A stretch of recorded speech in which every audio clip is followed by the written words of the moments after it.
Hello, everybody, and welcome to part 3 of our Seeking Harmony conversation. Today, our live conversation is going to center on debunking the hate narrative. And one of the things that has fueled our desire to go in this direction is the high incidence of fake news and just the misinformation that is happening at the moment.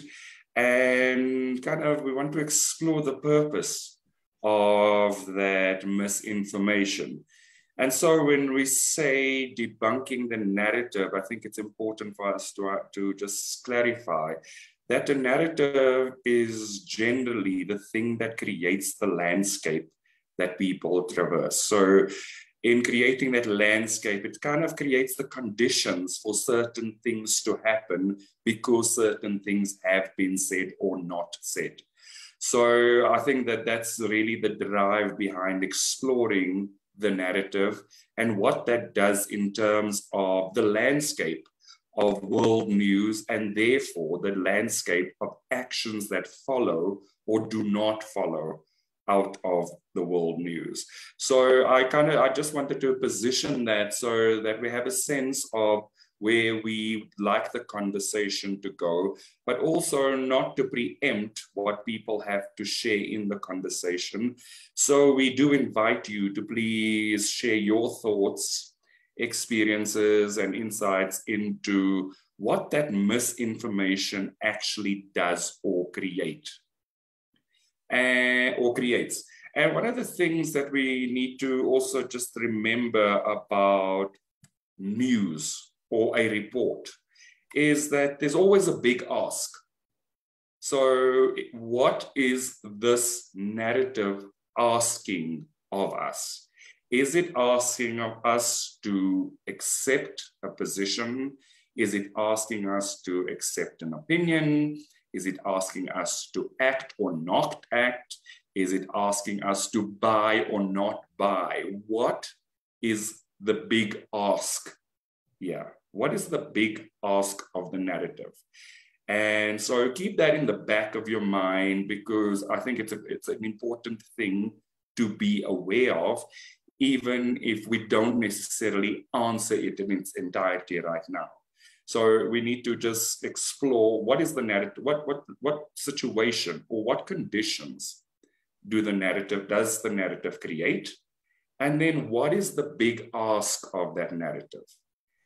And when you bring those two together, it's kind of important. It gives you a sense of what the purpose of some of this information or misinformation may or may not be. So yeah, I'd like to just open that up to the team in terms of, because the narrative is the story, and the story might be factual, or it might be fiction, or it might be partially both. So just in terms of your feeling around stories, what does that give you, or take from you, or ask you?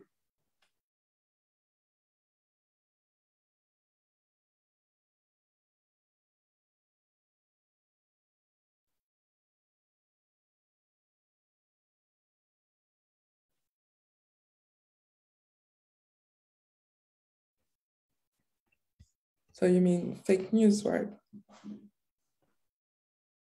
Just in general, you don't have to, let's do it from a general point of view, and then we can go into the incidence of fake news and ask the question, what is it asking of us as the audience, the viewer, or the consumer of that news? Okay. So yeah, I guess a story in general. I saw a post like a few days ago saying that the story is made to evoke emotions in you and make you ask, like, what is it that you like or don't like about the story? And it's oftentimes you say it in terms of emotions, like how you felt about it. And so then after creating that emotion, I guess the story is made to lead you somewhere. Like, for example, a story that makes you feel good or like touches you deeply emotionally is probably used to transmit a message behind. Like I'm thinking now, like Disney movies, like when they touch you, like generally there's a message about the movie and like hidden messages all around. And for fake news, I definitely feel like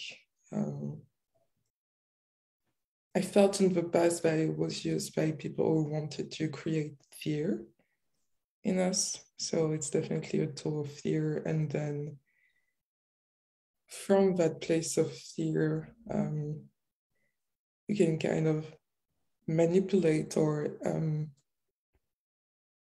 direct the people to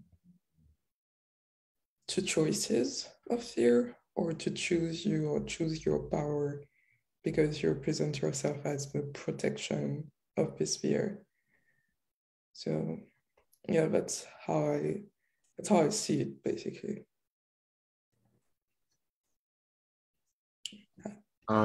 What came up for me, I'm not sure if I read Granville's question correctly, when it comes to debunking hate. So what came to me was the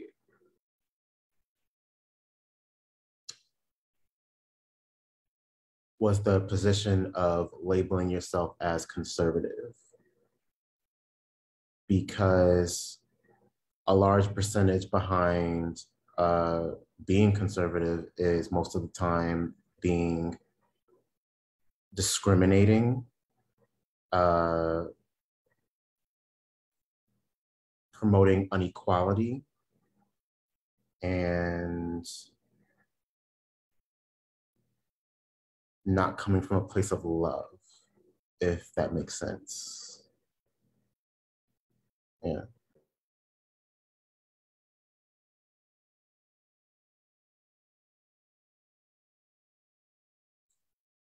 Okay, so what you've shared is the view of the label of what sits behind conservatism. What I'd like to understand is, what does this story do for you? When you think of a story, what does it do for you? Where does it take you in your mind? What does it allow you to feel or not feel? That kind of thing.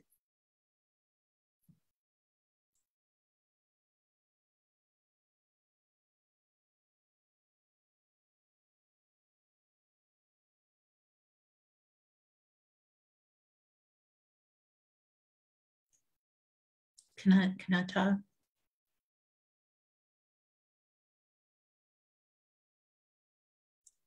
Sorry, I had a moment of trying to unmute myself there. It just wasn't happening. So I just want to check in with Deji. Does that make sense to you? Like, what does the story do for you or not do for you? We've all read stories. We've all gone on those journeys. I feel like stories a lot of the time create a very rich imagination energy. And imagination is power. And so what power do these stories evoke? And how do they give or empower you or take away your power?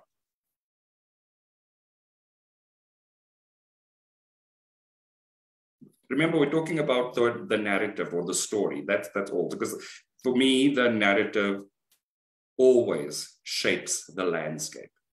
It will shape how we interact with people. It will shape what we do or do not consume from what people have said. So, it's the influence of the narrative that we need to first unpack before we unpack the actual hate narrative.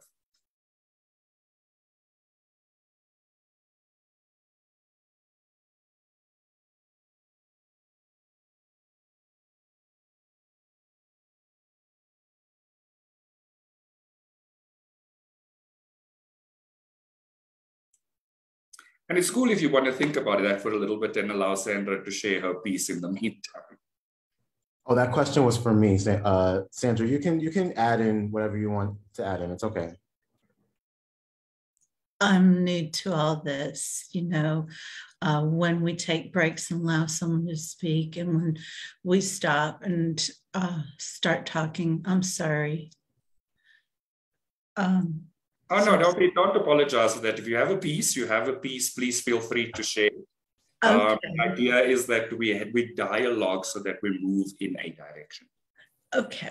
I've watched a lot of news, the reporters or the journalists, they write their stories, they go get their facts, but behind the news, behind the stories is the TV stations who they might be pushing for one way or another an agenda to influence us. So when people do these stories, I feel like they're trying to influence me or convince me to believe whatever it is that they're trying to tell us. That is what I get here. Cool. And so in that sense of they're trying to influence you, how do you sift through what level of influence you allow and what level of influence you do not allow? I try to just stand back and maybe listen to some of the facts and decide for myself if I want to believe this or not believe this. But I really don't want to get too caught up in contrast or ego or stories. I just want the facts, but please don't suck me into this. That's how I feel. Yeah, no, I agree with you. I sometimes just have the sense of what crap is going on here right now. And then there's other times when I read something or I hear something, and then I am guided to explore it a little bit more. Because everything can't be fake news, but everything can't also be true, especially given that some things churn so quickly. They turn out so quickly. And so, yeah, I think that for me, that was kind of just said, almost setting the scene for our conversation, in that narratives create or evoke something. But in evoking something, they also create the landscape. They allow you to have a view of the terrain. It's kind of like a cartographer drawing a map. And if we looked at a storyteller as a cartographer of the world map and what is shifting and what is being influenced or not influenced, we kind of get to the point of there's an individual behind this, but there's also the collective energy behind this. And I think one of the things that constantly stands out for me is that Jeff shared that nations are generally playing out the collective consciousness of the individuals in those nations. And so when we now start looking at a hate narrative, the one thing we do need to ask ourselves is, what are they asking of us? And where are they trying to lead us? Because I feel like that energy of influencing or convincing is the energy of trying to lead people in one direction or another. And then if we now extend this to the conflict between the US and the US and Russia and the Ukraine, and just the shift in that energy dynamic. And the thing that Yoreen pointed out about the energy of a power struggle. One of the things that I've seen in my life and has been pointed out countless times is the fight for dominance always encourages the energy of resistance. And so a collective call for the truth, for me, is now the world moving in a direction of resisting that hate, resisting that narrative, resisting being led into deeper conflicts. So, and yes, we use the word resistance, but remember that the word resistance can mean many things. One of those can mean to immunize or render something ineffective. And so in resisting being led down the rabbit hole of fake news, does that then fuel the energy of resisting that hate narrative or immunizing us against that hate narrative?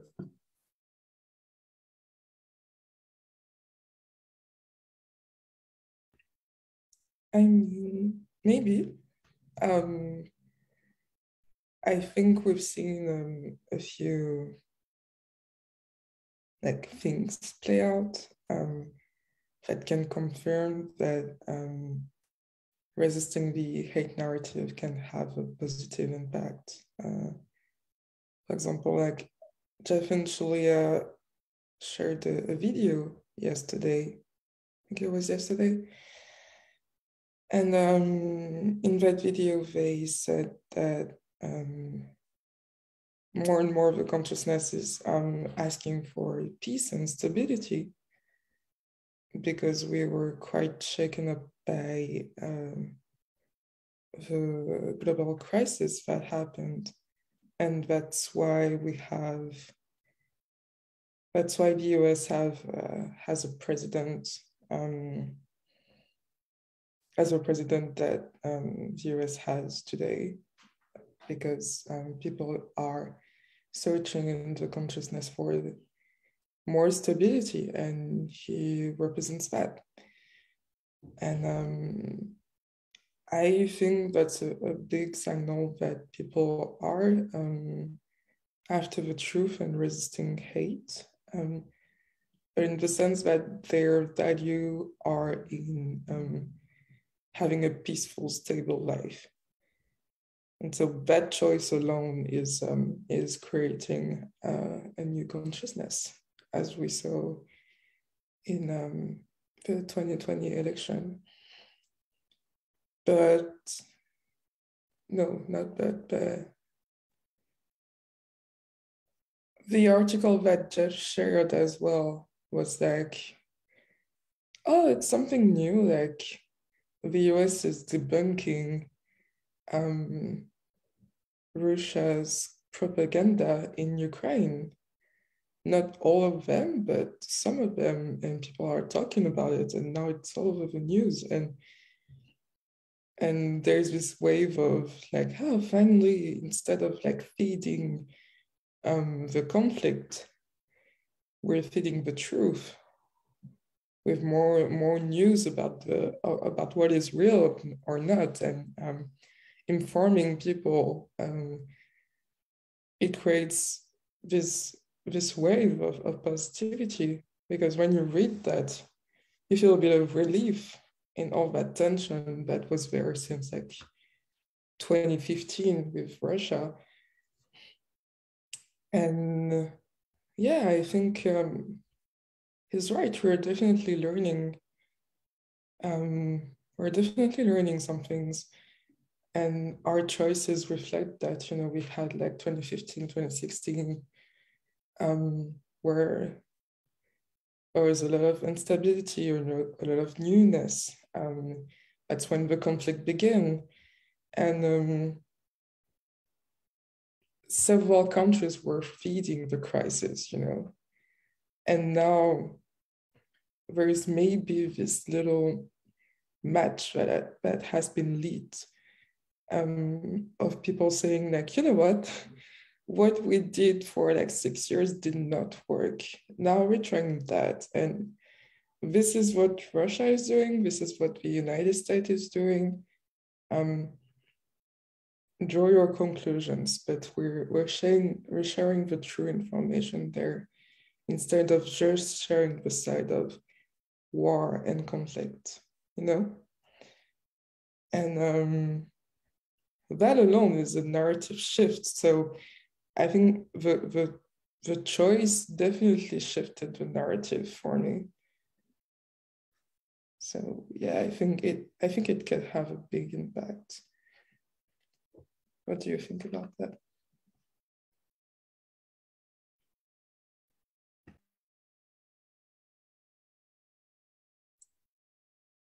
Were you asking a specific person that question, or were you just throwing that out in the group?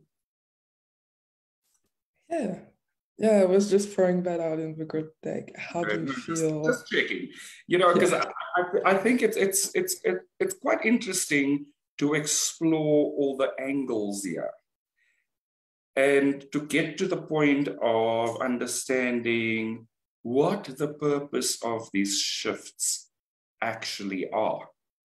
Because I think we have learned as individuals and as the collective, we've learned certain lessons. We've learned that certain things don't work. And so there's, for me, a sense of the collective asking for a new way of relating to each other, a new relationship model at an individual level and a collective level and a national level and almost a continental level. There's this deep desire for the shift into a new type of relationship. And there's a deep desire to shift away from the relationship blueprint that we may have grown up with and seen play out in world politics, seen play out in world conflicts. So yeah, I do agree with you that there's definitely a big shift happening. And I feel like the part of it is also that there are individuals and nations responding to a collective request for something new and different and better and more loving.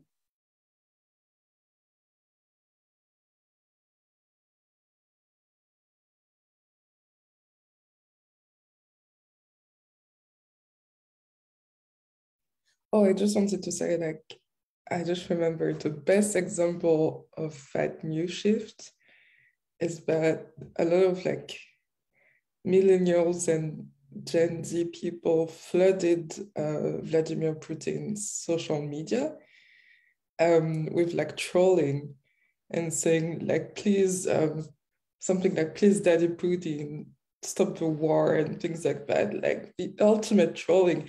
And he had to deactivate his comments just because people were saying that like in all of his posts, and it was super funny.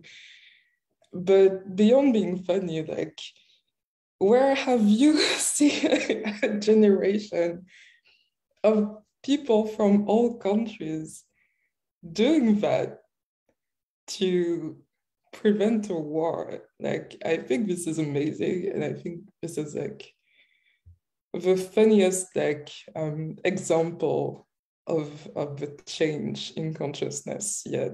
So yeah, I just wanted to share that.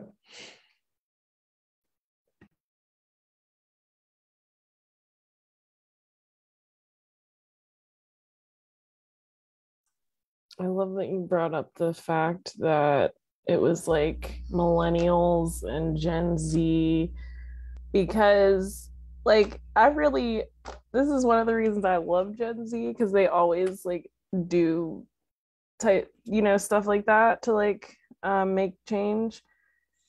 And like I have a lot of Gen Z people in my family, and they're really fucking funny. Like, they'll tell me how they'll be at work and like, oh, this guy is racist, and I just like told him that it wasn't okay, and I was like, you go, like, you do that, keep doing that, and it's just like all of the ones I know are like that. And it's really funny. Like they just like kind of have this like carefree attitude, but also like blunt, I would say. So I just thought it was funny that you were like, yeah, it was millennials and Gen Z that did this. Makes a lot of sense. And that's why Gen Z is the only generation to be 1 in 4 of the LGBT community. That's awesome.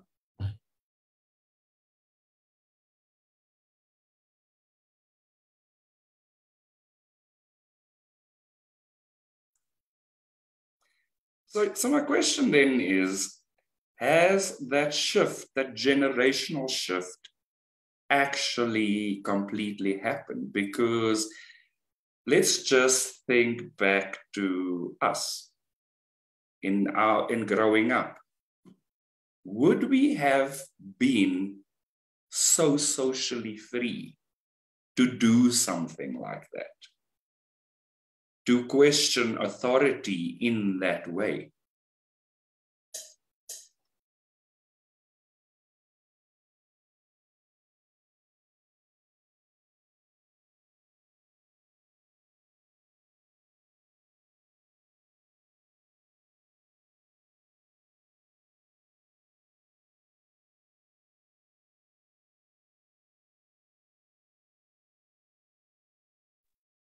I mean, I'd say the short answer is like, you know, if it had, I mean, it definitely has shifted a lot, but like, also like there's more shifts happening too, I would say, because you're right. Like, I feel like even like me being a millennial, I feel like they, you know, they're speaking more, you know, so the shifts are definitely happening.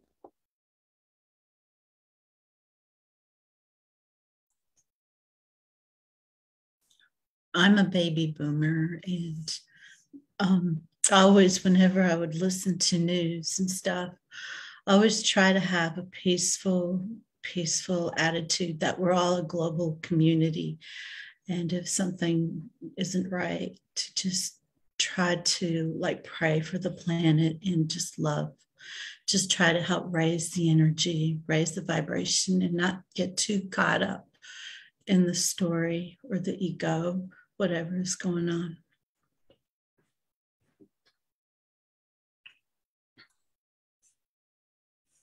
And I think you've raised quite an important point in sharing that in terms of not getting too caught up. And for me, that energy has always been a thing to focus on, because we do allow ourselves to get stuck in certain patterns, in certain conditions, or let's say that we have. We may not necessarily do it as much, but you know, the thing that I feel with the shift is that the world is mirroring a lot of things to each other. And so we have the mirror of a younger generation of people that feel more free based on what they've been allowed to grow up with.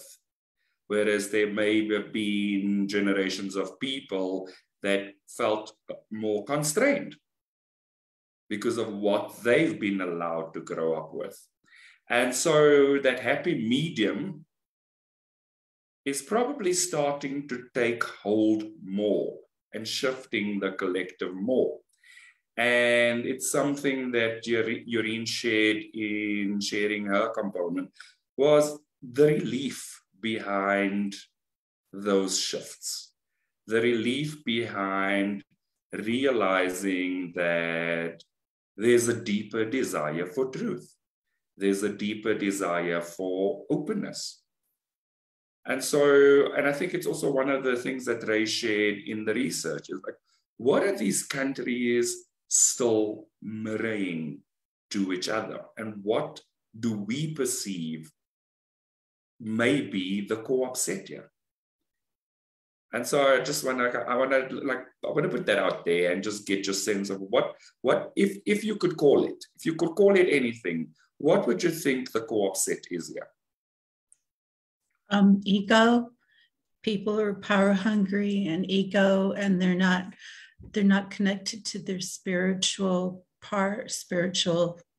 being. They want power and to manipulate and to control, and they like to project onto others.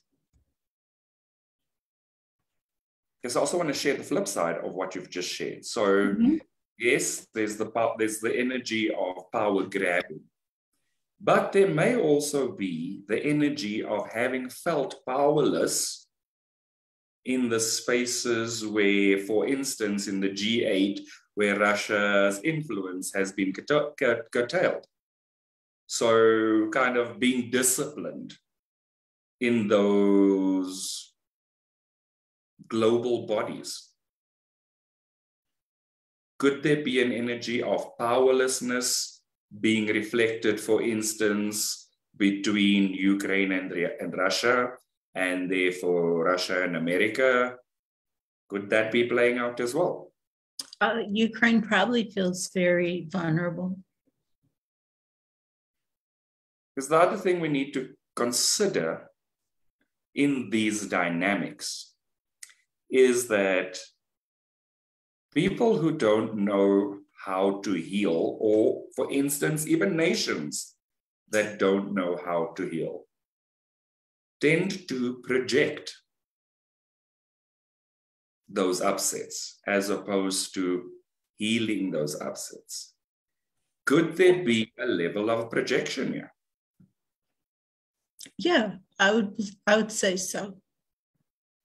They don't know what else to do. They don't have tools. They don't have the tools to heal themselves. Choosing to stick to old ways, maybe? Say that again? Choosing to stick to old ways.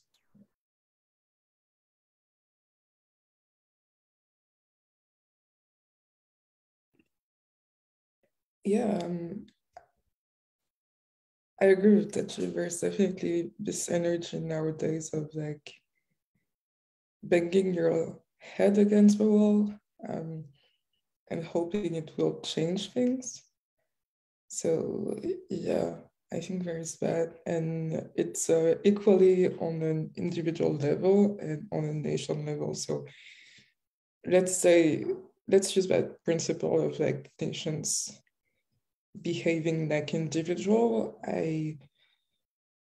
And throwing it back to Black Lives Matter, we talked about colonization and the world in like the 1800s and how in their pursuit of power,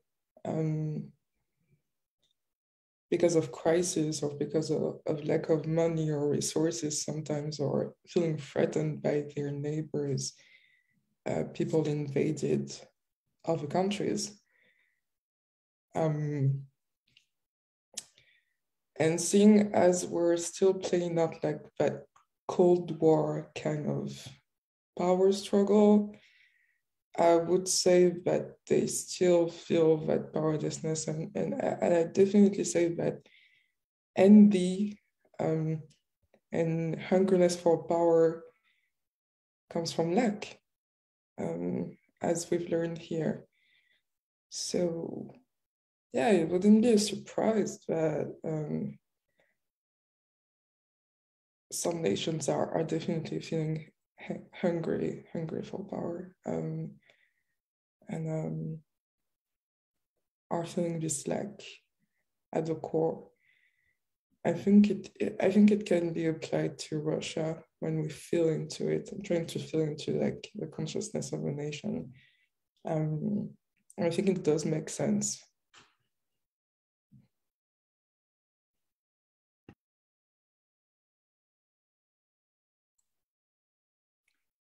One of the things that kind of just stands out for me as we talk through this is the energy of that conflict that's always kind of been underlying in those international relations.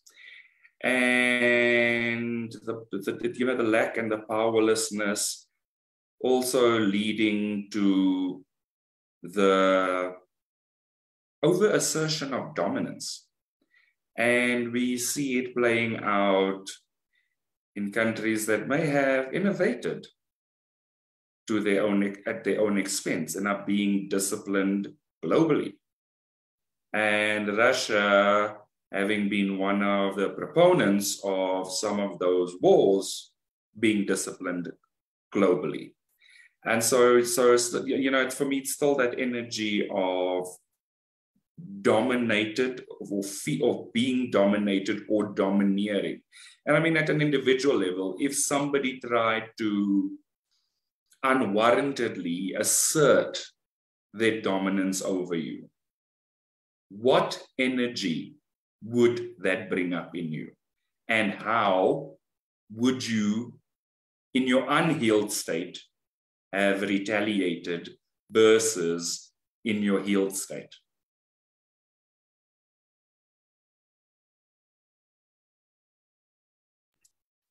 Attack, definitely.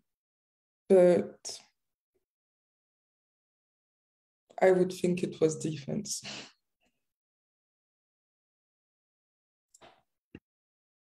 So here's the mic drop question. Do we think that they think they're defending themselves? Of course. I mean, we've talked about it a little bit, I guess, in the chat. The consciousness of Russian people, and so like they were abandoned and punishing them more, especially with like the president that they have today. It would feel like a blow to their person and to their boundaries. So yeah, I do think. I even think they stayed defense sometimes. So there's probably like news circulating of like taking back their power like inside the country. So yes.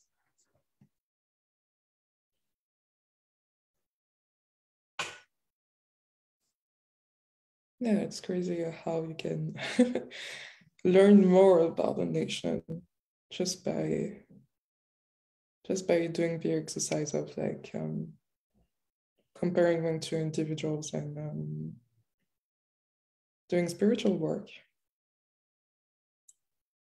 And it's interesting because another thing is that the laws relating to karma, if we apply it to a nation as we apply it to an individual, it shifts the perspective of the national experience in certain countries and the global experience of the world. And I feel like that's kind of been the energy that fuels the hate narrative is, and I've seen it play out at an individual level, is in order for me to feel liked or safe, I have to make you look like the bad guy so that people are against you. You know, it's that energy of the enemy of my enemy is my friend, the art of warfare.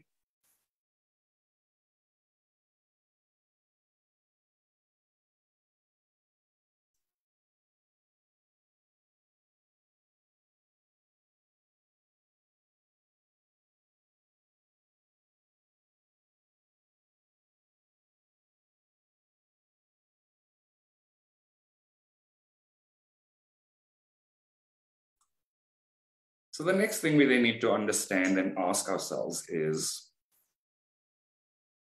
where does the healing actually lie? Where does the healing actually sit? Because the one thing that I envisage out of the hate narrative is that there's an energy of trying to fuel separation. And we are calling as a collective for greater unity and greater union. And there's a lot more, even planetary energy of union. All of the planets are, for the first time in a long time, all direct. None of them are in retrograde. That must signify something, even at a very core DNA level. We shift in alignment with those planetary activations. It's just something in how we are in and of this universe. So applying that to nations now, do we envisage that the conflicts might become less, or they might just be more exposed so that people continue to choose the truth and to choose love?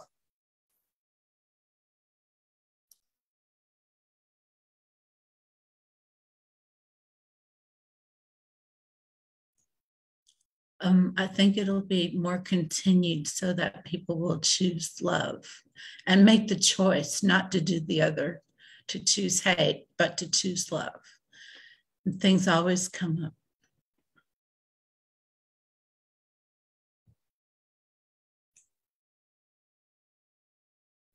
Yeah, I was gonna say it's like the more everyone claims their power within themselves, because you and Yoreen were talking about like asserting dominance or something like that earlier, and like one thing I always realize with that particular block, experiencing it within myself, or like, you know, if a situation comes up or anything, it comes from this like place of feeling insecure within yourself, you know what I mean? So like that's what I always work on when it comes up. And then, you know, as far as like handling it in that healed state, it's like just like kind of like placing a boundary and just like, you know, walking away from the situation and just like healing it, and not like, because Yoreen said like the unhealed state would be to like think you're defending yourself, but really you're attacking or trying to. So yeah, that was like another thing. It would just be like placing a boundary, and just healing it within yourself and creating a resolution. Yeah.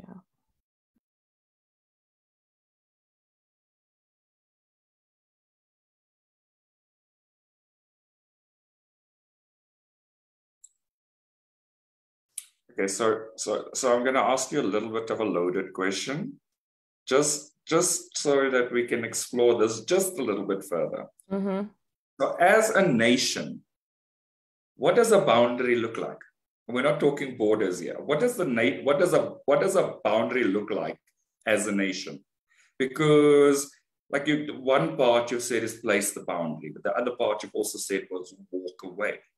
And sometimes your boundary is not walking away. Mm-hmm. So what does that boundary look like as a nation? Well, you know, it's funny you asked. So like I have Apple News, and like while we were talking about this Apple News came in and it was like, you got the notification too about Biden? Yes! Yes! Yes. So I'll just read. I just got it. It came in. Wow.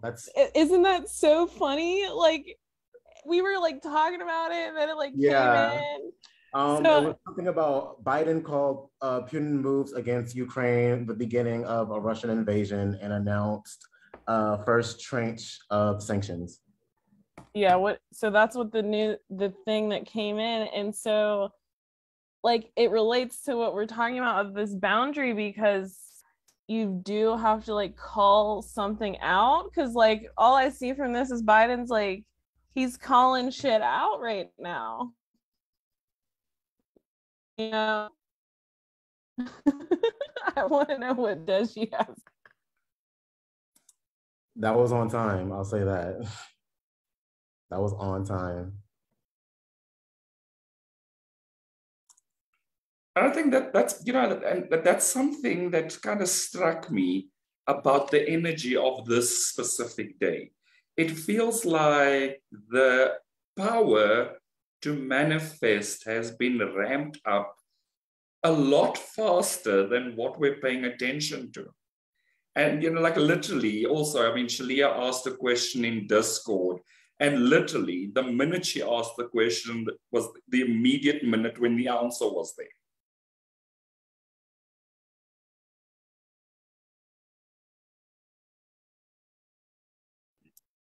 I feel like it's a great day for surrender too. I've never had like surrender that easy in my inner work. So like it feels like there's a lot of energy like firing. Almost like explosions, but like spiritual explosions, which is better. Sorry.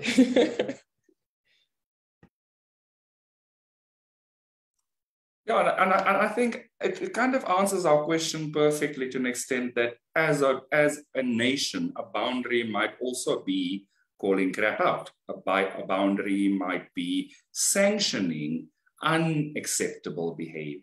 A boundary might be getting ahead of the curve of crappy news, which is some of the energy that we've been experiencing with how the misinformation is almost debunked before it really gets out there. Like you have this component of, oh, there's internal conflict, but you also have the other side going, well, who's really fueling that internal conflict in certain spaces? And what are you trying to achieve by fueling that internal conflict? And I feel like, you know, just the energy of awareness allows for a greater energy of gatekeeping. It allows for a greater energy of educating people in terms of what to look out for and not to just blindly accept things. You know, and it's something that's always been a part of my life in that energy of what we call healthy skepticism. And like we also need to be careful about that as well, because it might be healthy skepticism, but it also could fuel the energy of distrust. And so it is incumbent on us to kind of be very discerning with what we're calling out and what we're accepting and what energy or seeds we are allowing to be planted.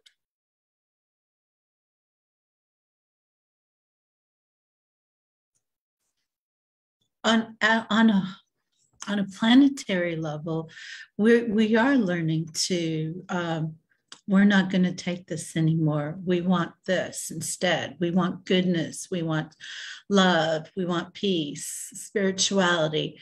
We are doing that to a degree, but we just have to keep going and not stop.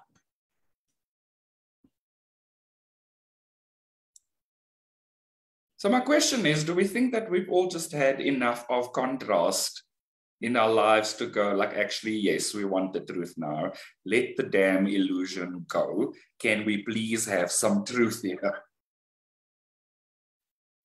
I'll say so. Yes, we have had enough contrast. Let the illusion go. Let's get to the spirituality and the truth. Yes. I do think we will have to reiterate that choice again and again, but like today specifically, I do feel like yes, because this morning I saw Russia announces new attack on Ukraine, and I was like, just the energy, the feeling was different. It was like, oh, not today, Satan. Really, like literally, I said that. It's so funny that it seems that the whole world is saying that as well today. So I do think it was like it was like a collective energy of like, we're tired of this shit. Please sit down. You know, we want to have peace. So I think for that, you know, conflict, that situation, specifically, yes.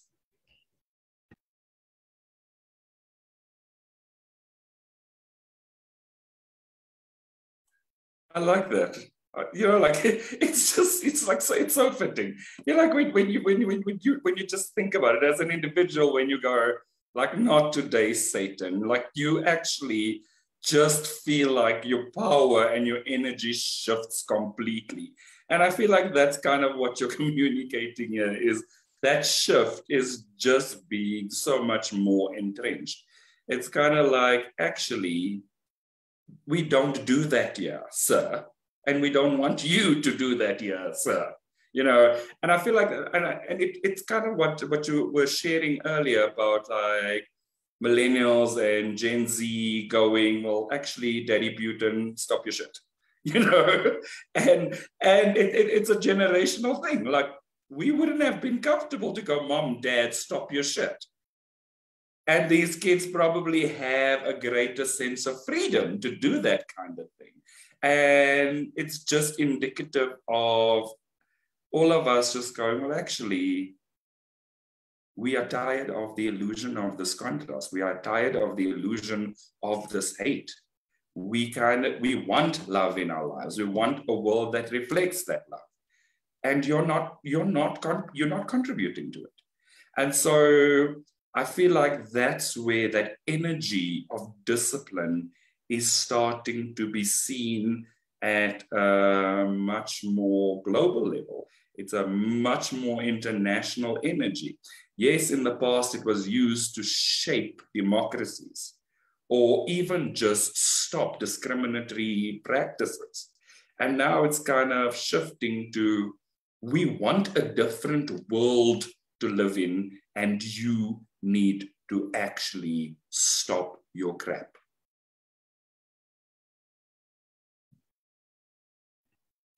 Well, I want to add as well that because I'm in the middle of millennials and Gen Z, that I do think that the truth is we are finally seeing the generational healing that people have started before.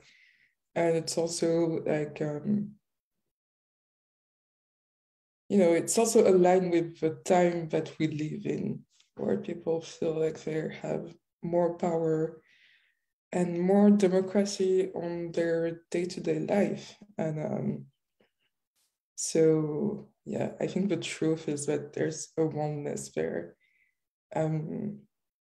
Demonstrated by Gen Z, maybe, but it's definitely a global choice.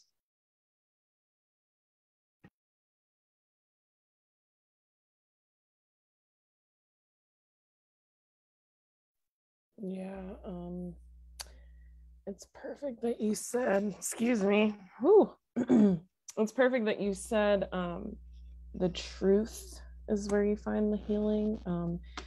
And I wanted to briefly touch on what that book that Jeff brought up, Power versus Force, because I actually have read it before. I don't know if any of you have read it. It's a very long, like very just, I want to say boring, but like that's I mean, you know, it's just a very long book, and very informational. So basically, long story short, it's like it teaches you how to use kinesiology to discern what the actual truth is versus if it's false. And so everything has a level of calibration of truth as to how truth it is. So basically, you would use kinesiology to find the truth. So let's say you were like, okay, I want to watch CNN tonight. Like, is that a good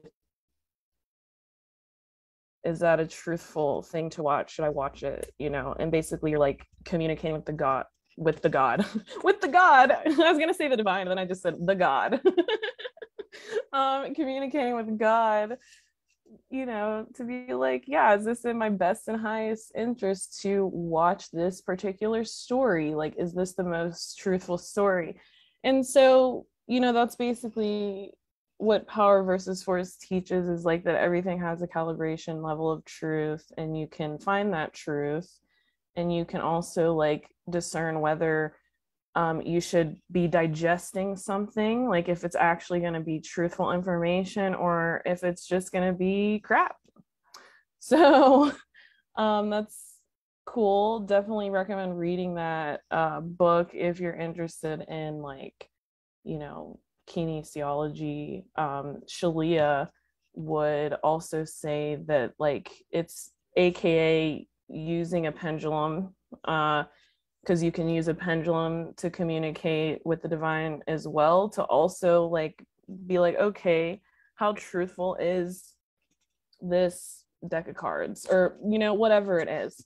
And so yeah, Jeff and Shaleia, they have a video on that too, like about them using a pendulum and whatnot. But it's like, it's transferable because you can use the pendulum to communicate with the divine, to ask whether, like, what the calibration level of truth is in a particular article, book, whatever the material is. So I just wanted to bring that up because he did say something about it in Discord. So yeah, what are your thoughts on that? So I think there's a lot of power behind you as an individual. So, sorry, the thing about us as individuals is that we are our own biofeedback mechanism. So intrinsically, we can feel the vibration of certain things. And so the more connected we are with our core, the more we can almost intuitively know things that we don't know why we know or how we know. You know, it's one of those things. And so to really water it down very quickly, like, you could possibly be a human pendulum under those circumstances. You know, that kind of thing. And so I feel like there's a lot of work in order to actually trust yourself in the first place. Because once you calibrate to that vibration, it's easy, or it's much easier to be discerning of what is a higher versus a lower level of truth.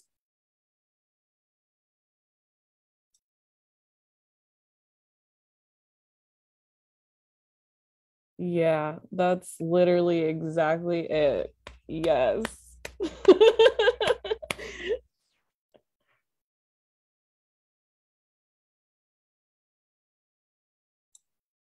Cool. So I just want to check in with everybody. Any concluding statements before we wrap up for today?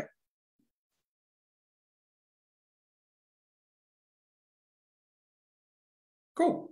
Okay, so well, in that case, thank you for today's conversation. I think it's probably a conversation that can be a series on its own.